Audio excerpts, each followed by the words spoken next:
لکھنؤ کی 5 راتیں ہیں، یہ علی سردار جعفری کی کتاب ہے، 1964 میں منظر عام پر آئی، یعنی اس کا پہلا ایڈیشن، اور وہی ایڈیشن ہمارے پیش نظر ہے جس کا ہم ریویو کر رہے ہیں۔ اس کتاب کے اندر لکھنؤ کی 5 راتوں کے علاوہ بھی کچھ مضامین ہیں، جس میں خاص طور پر پہلا مضمون قبول بندگِ امرا خدائے برنمی خیزت ان کے بچپن سے تعلق ہے، ہم اس پہ بھی تھوڑی سی بات کریں گے۔ بقیہ کچھ مضامین اور بھی ہیں، لیکن چونکہ ہمارے لیے سب سے زیادہ دلچسپ وہی لکھنؤ کی 5 راتیں ہیں، ہم انہی کے بارے میں بات کریں گے۔ تو یہ کتاب جو ہے وہ اس کے بارے میں خود انہوں نے لکھا ہے تمہید میں کہ یہ کتاب کسی اسکیم کے تحت تو نہیں لکھی گئی، نہ تو اس کا مطلب اپنی آپ بیتی لکھنا ہے اور نہ بکھری ہوئی یادوں کو مرتب کرنا۔ یہ اس زمانے کے چند پریشان ٹکڑے ہیں جسے زندگی کہتے ہیں، اور یہ مختلف اوقات میں مختلف مقامات پر لکھے گئے ہیں، اور یہ جب لکھ کر ایک طرح سے جب تیار ہوئے، مطلب انہوں نے یہ منتشر یادوں کو جب جوڑ کر کے یہ ایک کتاب بنائی، تو یہ بہت کمال کی کتاب بن کر کے سامنے آئی۔ اس کا اسلوب بہت غضب کا ہے، اس کے اندر جو واقعات بیان ہوئے ہیں ان کا بیان کرنے کا ڈھنگ بہت ہی اعلیٰ پیمانے کا ہے، ایک رومانوی فضا ہے، ایک طرح سے افسانے اور ایک طرح سے فکشن سا بہاؤ ہے، لیکن اس کے اندر تاریخیں، اس کے اندر جو واقعات ہیں ان کی صداقت بھی ہے۔ خیر، اس کا جو پہلا مضمون ہے وہ قبول بندگِ امرا خدائے برنمی خیزت، یہ اس پرشین مصرے سے اس کو اسٹارٹ کیا ہے، اور یہ ان کے بچپن کی ایک طرح سے یادگار ہے۔ پورا بچپن کا واقعہ، ان کے بچپن میں جس طرح سے ان کی زندگی گزری، اور بلرام پور کے چونکہ وہ رہنے والے تھے علی سردار جعفری، تو بلرام پور میں جو ان کی پوری جوانی تک کا جو واقعہ ہے وہ سب کا انہوں نے اس کا بیان کیا ہے۔ اچھا، چونکہ یہ بلرام پور بھی یہ اودھ ہی کے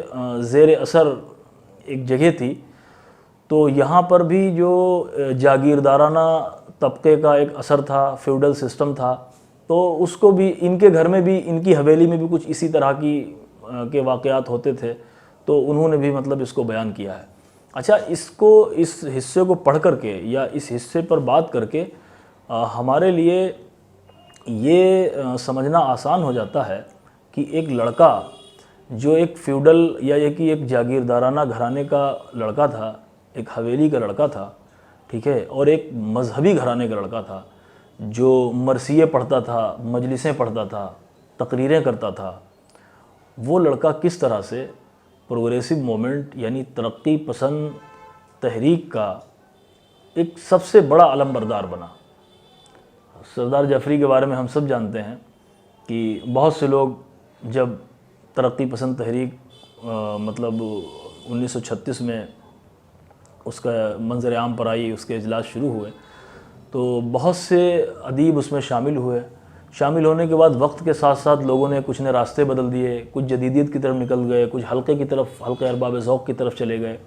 کچھ لوگوں کو لگا کہ بھئی یہ نعرے بازی ہے، یہ ہے فلاں ہے، ادب کا مقصد مجروح ہو رہا ہے، ایسا ہے ویسا، سائیڈ لائن ہوتے گئے بہت سارے لوگ۔ سردار جعفری، علی سردار جعفری واحد یا یہ کہ ان لوگوں میں شامل ہیں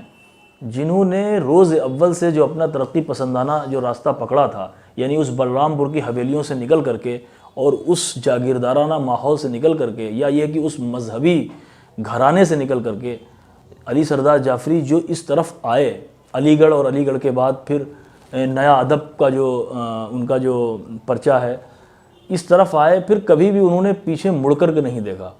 آخری یعنی 2000 میں ان کا انتقال ہوا، جبکہ ترقی پسند تحریک کا جو ایک طرح سے ترقی پسند تحریک کے نام پر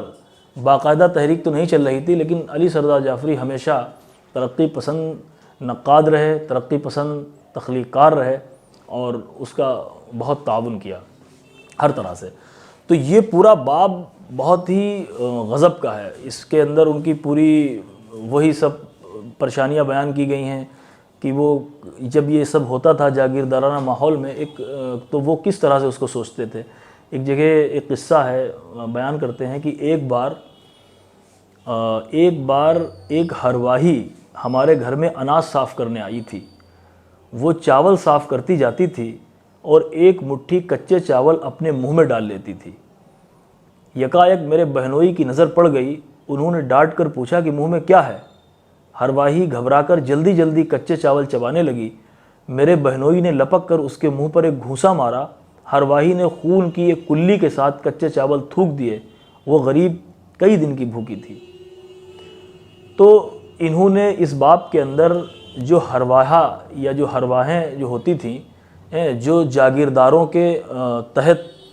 ایک طرح سے نیم غلام یعنی آدھا غلام طرح سے، تو وہ کس طرح سے ان کی طرح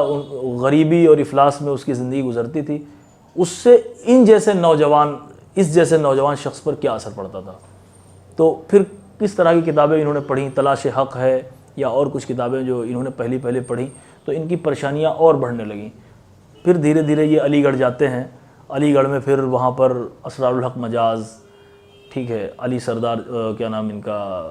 آل احمد سرور، سبت حسن اور بڑے بڑے رائٹرز، سعادت حسن منٹو، بعد میں پھر عصمت چغتائی، ان سب لوگوں کے ساتھ ان کا اٹھنا بیٹھنا ہوتا ہے، اور پھر کس طرح سے علی سردار جعفری بنتے ہیں۔ اس کے بعد لکھنؤ کی 5 راتوں کا قصہ ہے۔ لکھنؤ کی جو 5 راتیں ہیں، اس کی پہلی رات جو ہے اس کا عنوان ہے راج سنگھاسن ڈاما ڈول۔ یہ مجاز کی ہی ایک نظم ہے، وطن پر ایک گیت ہے مجاز کا، جو آزادی سے پہلے انہوں نے لکھا تھا، تو اسی کا یہ ہے۔ تو لکھتے ہیں، لکھنؤ کی فضا میں ایک نئی آزادی کا احساس تھا 1937 میں۔ اچھا، یہ راتیں جو ہیں، یہ ایسا نہیں کہ 1 دن 2 دن 3 دن 4، یہ 5 راتیں اور لگ بھگ 23 سالوں پر محیط ہیں۔ مان لیجئے پہلی رات کا واقعہ 1937 کا ہے اور آخری رات کا واقعہ 1955 کا ہے، تو 1937 سے 1955 کے درمیان کچھ ایسی راتیں ہیں یہ۔ تو پہلی رات جو ہے وہ لکھنؤ کی فضا میں ایک نئی آزادی کا احساس تھا۔ 1937 میں کانگریس کی پہلی وزارت بنی تھی،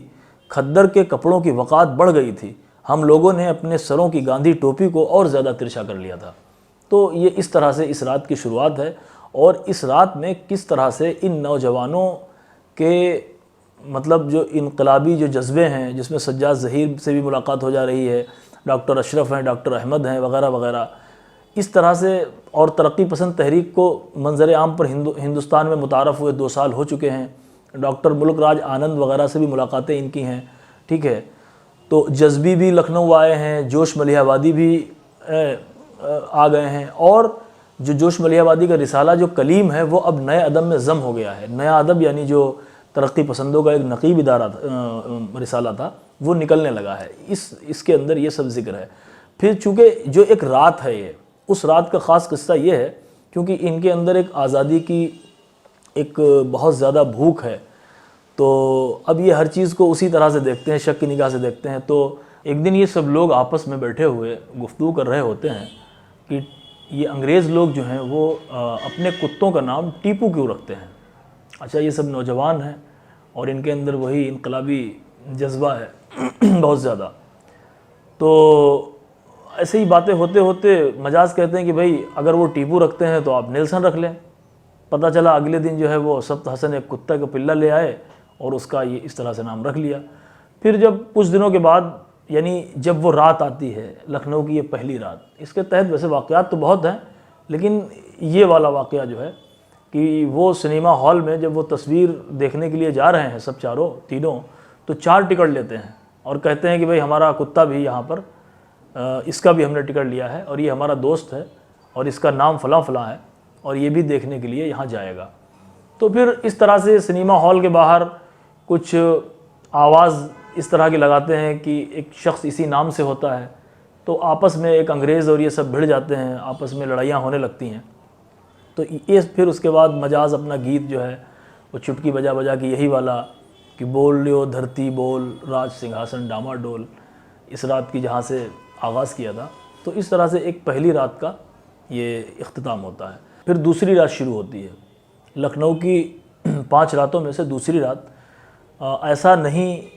ایسی نہیں ہوئی ہے صبا در بدر کی ہم، یہاں سے دوسری رات کا آغاز ہوتا ہے، اور وہ تمام شروعات ہے، وہ تمام راتیں ہمارے جسم، ہمارے دل، ہماری روح میں جذب ہو چکی ہیں، اور یہ 4 طالب علموں کی جس میں مجاز ہیں، سردار جعفری ہیں، جذبی ہیں غالباً، اور سبت حسن ہیں، اور یہ نیا ادب نکالتے ہیں۔ اور ایک 1939 کی ایک گرمیوں کی رات ہے،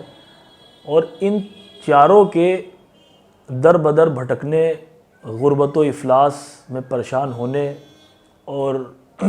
ان کے پاس پیسے نہیں ہیں کھانا کھانے کے لیے، تو یہ مستقل پریشان ہو رہے ہیں کس طرح سے کھانے کا جگاڑ کریں، اور نیا ادب جو نکالتے ہیں اس کے کچھ پرچے بیچ کر کے، ان کا جو ملازم ہے وہ بیچ کر کے، محمود غالباً نام ہے، وہ بیچ کر کے کچھ روٹی کا انتظام کرتا ہے۔ لیکن آج کی رات بہت لمبا یہ چل لیے ہیں، اور انہیں کہیں کوئی بھی کھانے کا انتظام ان کے پاس نہیں ہے۔ جس کو بھی پرچہ دیتے ہیں وہ لے لیتا ہے، ان کی مانگنے کی ہمت نہیں پڑتی ہے پیسے۔ ایک جگہ جاتے ہیں تو وہ یہ کہتے ہیں کہ بھائی 6 روپے واپس دے دیجئے،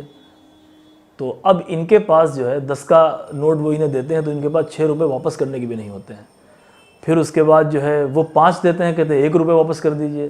تو اب ان کے پاس 1 روپے بھی چاروں کے پاس نہیں ہے، تینوں کے پاس، کہ وہ روپیہ بھی واپس کر دیں۔ اور اس طرح سے وہ کہتے ہیں ٹھیک ہے پھر کل آپ پیسے لے لینا آ کر کے، لیکن ان کی ضرورت تو اب ہے۔ بہت غضب کی یہ رات ہے۔ آخر میں جا کے بیچارے پریشان ہو کر کے کچھ نہیں ملتا تو کسی کے یہاں کوئی پھوٹی چونی وغیرہ نکلتی ہے تو اس سے جا کے رات میں تاڑی پیتے ہیں، وہاں شاعری کرتے ہیں بیٹھ کر کے۔ بہت دلچسپ یہ رات ہے۔ اس طرح سے یہ دوسری رات ہے۔ تیسری رات ہے یہ جنون عشق کے انداز چھٹ جائیں گے کیا۔ یہ رات ہے ان کے ایک جیل میں بند ہونے کی۔ جب یہ لکھنؤ میں اسٹوڈنٹ ہیں تو وہاں پر چونکہ اسٹوڈنٹ جو ہیں وہ آزادی کے لیے، جو پروگریسو مومنٹ سے جو جڑے ہوئے اسٹوڈنٹس ہیں وہ احتجاج کرتے ہیں، اور ظاہر سی بات ہے جو اس وقت کی حکومت ہے تو اس کو یہ مسائل ہوتے ہیں کہ بھائی اسٹوڈنٹس اس طرح کے احتجاجات نہ کریں، تو یہ کوئی آ رہا ہوتا ہے اس کے لیے احتجاج کرتے ہیں، تو ان کو جو ہے وہ ایک رات کے لیے وہاں جانا پڑتا ہے، جیل جانا پڑتا ہے۔ وہاں جیل میں بھی کچھ عجیب طرح کے قصے ہیں کہ وہاں پر جو ہے وہ کس طرح سے یہ C کلاس سے B کلاس میں ان کو شفٹ کیا گیا، تو وہ ایک قصہ ہے۔ اس کے علاوہ انہوں نے مطلب جو ہے اس رات اس جیل کے منظر کو بہت ہی ایک طرح سے رومانوی فضا میں بیان کیا ہے کہ بھئی ہم لوگ جو ہیں اپنی شاعری کے اندر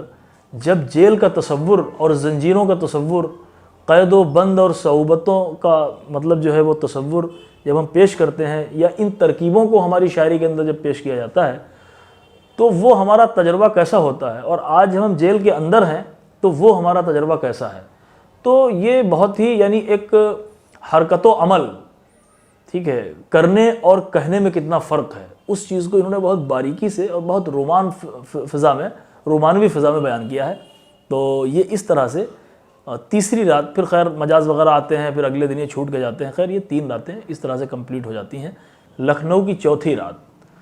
عنوان ہے دیکھ آ کر کوچے چاکے گریباں کی بہار۔